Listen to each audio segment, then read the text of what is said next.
अस्सलाम वालेकुम। आज बात होगी एफपीएससी, पीपीएससी और सीएसएस के मैथ पोर्शन पे। ये एक मैं मुकम्मल सीरीज स्टार्ट करने जा रहा हूँ क्योंकि एफपीएससी में जो मैथ है उसका एक बिग चंक जो है वो आता है, 20 नंबर का पोर्शन आता है और स्टूडेंट मोस्टली इंजीनियर ही एफपीएससी को क्वालिफाई कर पाते हैं। उसकी बुनियादी वजह यह है कि 20 मार्क्स आउट ऑफ 100 जो है एफपीएससी मैथ का सिलेबस पूछता है। तो वो आहिस्ता आहिस्ता सिलेबस जो है वो एडवांस से एडवांस तर होता जा रहा है और वो मेरे दोस्त जिनका जो बैकग्राउंड है वो मैथ से रिलेटेड नहीं है या जिन्होंने मैथ पढ़ा है लेकिन उनको ये बेसिक कॉन्सेप्ट नहीं आते जो कि एग्ज़ाम में पूछे जाते हैं, उस पे ये सीरीज़ उनके लिए फ़ायदेमंद होगी इंशाल्लाह। तो सीएसएस में भी 40 नंबर का एबिलिटी का पोर्शन होता है जिसमें मैथ का क्वेश्चन पूछे जाते हैं। तो पहले आज की वीडियो में डिस्कस कर लेते हैं कि आपके पास पूछा क्या जाने वाला है मैथ के पोर्शन से। तो मैथ के पोर्शन से जो चीज़ें पूछी जाती हैं उसमें आपके पास अलजबरा की इक्वेशंस पूछ सकता है। मतलब फॉर एग्जांपल वो लिख सकता है 2x minus 3 is equal to 7x minus 9। तो वो आपको कहता है x की वैल्यू कैलकुलेट करें। अभी जो जून जुलाई में पेपर हुए थे FIA के, IB के, कस्टम के, FBR के, उनमें इस तरह की इक्वेशंस पूछी गई थी। तो आप में से बाज लोग हैं जिन्हें आता होगा लेकिन बाज ऐसे हैं जो इस इक्वेशन को इजीली सॉल्व नहीं कर सकते। अलजबरा उस पे हम बात करेंगे। वो इससे भी भर के इस तरह की इक्वेशन का पूछ लेता है कि इस इक्वेशन में x की वैल्यू निकालें। तो ये सब टर्म x निकालना, y निकालना या कोई भी वेरिएबल निकालना, ये अलजबरा में हम करेंगे इंशाल्लाह, इसे सीखेंगे। दूसरे नंबर पे जो इंतहाई अहम टॉपिक है वो है परसेंटेज। परसेंटेज पे काफ़ी सवाल आते हैं। परसेंटेज से रिलेटेड काफ़ी चीज़ें उसने पूछी थी रिसेंट जो पेपर हुए हैं। उसके बाद आपके पास रेशो एंड प्रोपोर्शन, इसमें आपके पास वो सवाल पूछता है और लास्ट टाइम भी आए हुए थे। फिर percentage, ratio and proportion, algebra. उससे हट के आपके पास प्रोबेबिलिटी। प्रोबेबिलिटी पे इतने सवाल आए तो नहीं है लेकिन आपके पास सीएसएस का जो सिलेबस है एबिलिटी का, उसमें प्रोबेबिलिटी पे सवाल पूछे जाते हैं। उसके बाद आपके पास इंटरेस्ट, सिंपल इंटरेस्ट और कंपाउंड इंटरेस्ट जो है उस पे सवाल पूछे जाते हैं। 2019 में FIA इंस्पेक्टर का पेपर हुआ था स्क्रीनिंग, उसमें 20 के 20 नंबर के जो है उसने सिंपल और कंपाउंड इंटरेस्ट जो है उसमें से सवाल दे दिए थे। तो जिसको नहीं आता ये, वो तो उस पेपर से आउट हो गया था।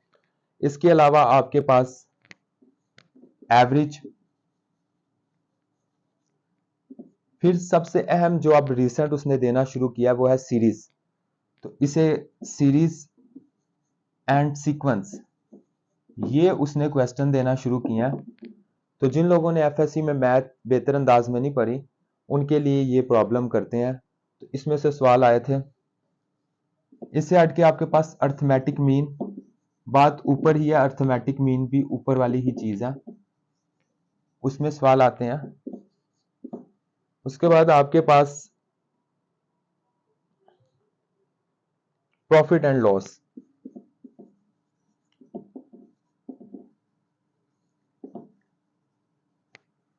ये आपके पास 9 से 10 जो है टॉपिक्स हैं जिसमें एग्जामिनर मैथ के पोर्शन में सवाल देता है।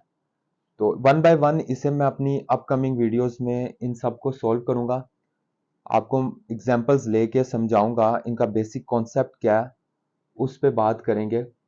आज की इस वीडियो में मैं जिसे स्टार्ट करने जा रहा हूं वो आपके पास है अलजबरा। अलजबरा पे बात करते हैं।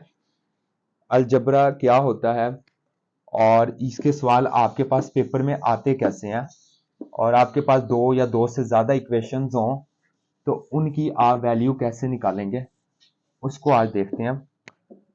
तो अलजबरा देखें, आपके पास कोई भी ये लिखी हुई है, या आपके पास ये एक इक्वेशन है, तो ये आपके पास अलजेब्रिक एक्सप्रेशन कहलाता है। ये आपके पास क्या कहलाता है? Algebraic expression. बेसिक से मैं स्टार्ट करूंगा, बिल्कुल बुनियादी चीजों से, और एक एक करके हम एडवांस लेवल की जानिब बढ़ेंगे। ये जो एक्स है, ये जो इंग्लिश का वर्ड है जो कि अल्फाबेट है, इसे हम कहते हैं वेरिएबल। इसे वेरिएबल क्यों कहते हैं? वेरिएबल का मतलब होता है तगय्युर, उर्दू में ऐसी चीज जिसकी कीमत तब्दील हो सके। यहां पे एक्स और वाई दोनों वेरिएबल हैं, और इन दोनों की कीमत आप कुछ भी रख सकते हैं।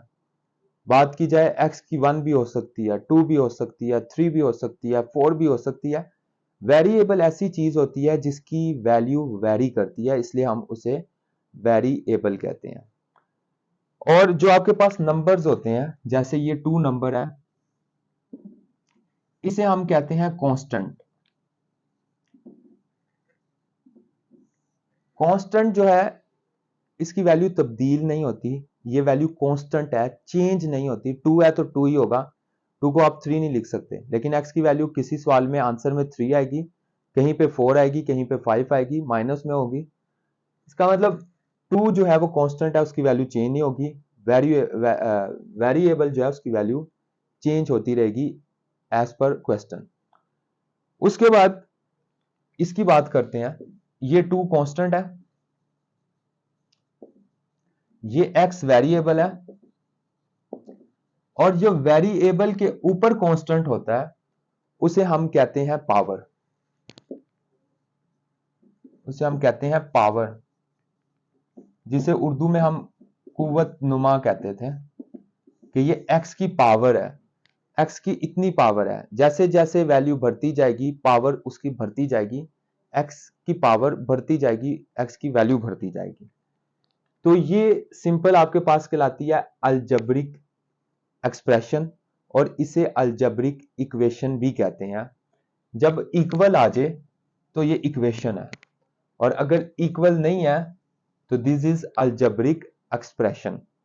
मैं जो है वही सिखाऊंगा जो पेपर में आता है, इससे इधर उधर की हम बात नहीं करेंगे कि बाइनोमियल एक्सप्रेशन क्या होता है, लीनियर इक्वेशन, क्वाड्रेटिक इक्वेशन, इनको समझने की जरूरत नहीं, इन्हें बस हल करना हमें आना चाहिए।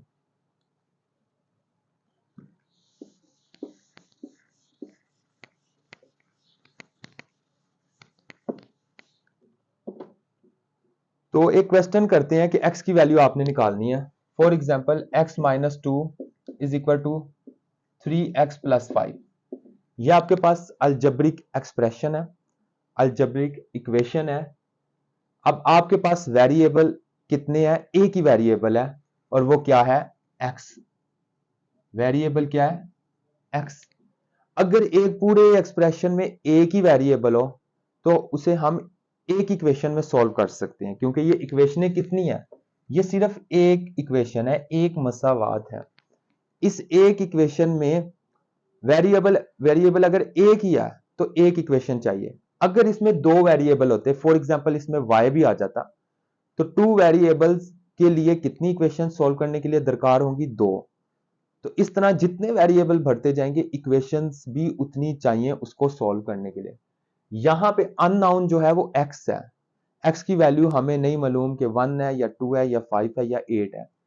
तो इसके लिए हमें एग्जामिनर आपको कहेगा कि find the value of x, x की कीमत को दरियाफ्त करें। तो x की कीमत दरियाफ्त करने के लिए आपके पास इसे सॉल्व करेंगे। आप करेंगे ये तरीका याद रख लें कि जो वेरिएबल हैं एक जैसे, उन्हें एक तरफ कर दें, बाकी तमाम चीजों को दूसरी जानिब ले जाएं। अब देखें, यहां पे x है, उधर 3x है, x 3x यहां आया, माइनस 3x। यहां पे x 3x प्लस है, इसके साथ कोई साइन नहीं, तो इसका मतलब इसके साथ साइन कौन सा है? पॉजिटिव साइन मौजूद है। ये पॉजिटिव 3x यहां आएगा तो माइनस 3x आ गया, फिर माइनस 2 आ गया, is equal two plus 5। Plus लिखें या ना लिखें अंडरस्टूड है, जिस तरह यहां पे था। अब देखिए अभी भी लेफ्ट साइड पे एक हेट्रोजीनियस चीज बनी हुई है। एक्स तो मौजूद है लेकिन ये 2 जो है ये यहां पे भद्दा लग रहा है। इस -2 को दूसरी जानिब ले जाएं जहां इसकी फैमिली का मेंबर मौजूद है। तो ये x -3 x -2 वहां जाएगा, +2 हो जाएगा। ठीक है, अब ये एक x है, ये एक x है और ये -3x है। अब एक में से 3 गए, 2 रह गए, कितने x बच गए? 2x। एक x था और एक तरफ 3x थे, 3x में से एक x निकाल दिया, बाकी कितने x बच गए? 2x। अब प्रॉब्लम यह है कि ये प्लस का 2 होगा या माइनस का 2 होगा। अब देखें यहां पे ऊपर ज्यादा 3 थे और 3 वालों के साथ माइनस था, लिहाजा अथॉरिटी किसकी है? -3 वाले की। तो माइट इज राइट के मुताबिक -2x आ जाएगा। ठीक है, अगर यहां पे +3 होता और यहां पे -1x होता तो फिर 2x आना था, लेकिन वो 2x प्लस का होना था और प्लस को हम लिखते नहीं इसलिए शुरू में। तो ये हो गया -2x इज इक्वल टू 5 में 2 जमा किए 7। अब देखिए अभी भी मेरे पास x की वैल्यू नहीं आई, मेरे पास वैल्यू आ गई है -2x बराबर है 7 के। मुझे x निकालना है। तो यहां पे ये जो 2 है ये x के साथ मल्टीप्लाई हो रहा है, क्योंकि इनके दरमियान कोई साइन नहीं है दरमियान में, तो ये यहां पे मल्टीप्लाई हो रहा है। तो इक्वल के वहां जाके क्या हो जाएगा? डिवाइड हो जाएगा। अगर चीज कोई प्लस होती हो तो इक्वल के उल्ट जाके माइनस हो जाएगी, अगर माइनस होती हो तो इक्वल के ऑपोजिट साइड पे जाके प्लस हो जाएगी। इसी तरह अगर चीज इक्वल की एक साइड पे मल्टीप्लाई हो रही है तो दूसरी साइड पे डिवाइड हो जाएगी, एक साइड पे डिवाइड हो रही है तो दूसरी साइड पे मल्टीप्लाई हो जाएगी। जब आप मल्टीप्लाई या डिवाइड करेंगे तब साइन इक्वल के इधर उधर ले जाने में चेंज नहीं होंगे। तो ये आ जाएगा x -x2 यहां मल्टीप्लाई हो रहा है, वहां जाके डिवाइड हो गया। ठीक है, माइनस यहां पे है, यहां से आप वहां ले जाएं, कोई मसला नहीं है। यहां पे मल्टीप्लाई हो रहा है, वहां जाके माइनस डिवाइड हो तो नीचे माइनस हो ऊपर माइनस हो, माइनस माइनस ही रहेगा। तो -7/2 आपके पास वैल्यू आ जाएगी किसकी? x की। तो आपके पास आंसर आ जाएगा, अगर एग्जामिनर ने ऑप्शन दिया है तो -7/2, लेकिन अगर पॉइंट में आपने निकालना है तो 7 को 2 से डिवाइड करें तो 3.5 आएगा। तो आपके पास आ जाएगा -3.5। तो आपका x की वैल्यू जो एग्जामिनर ने पूछी थी इस इक्वेशन में वो -3.5 होगी। आप यहां पे -3.5 को पुट करें तो ये वाली साइड पे -3.5 पुट करें, ये और इधर भी x की जगह -3.5 को पुट करें तो दोनों साइड्स का आंसर क्या आएगा? सेम आएगा। तो इसका मतलब आपका आंसर ठीक है। तो इस तरह आप अलजेब्रिक इक्वेशन को सॉल्व करेंगे। तो thank you so much. Next videos में मजीद टॉपिक्स को कवर करेंगे, बेसिक से एडवांस की जानिब चलेंगे, लेकिन पहले बेसिक को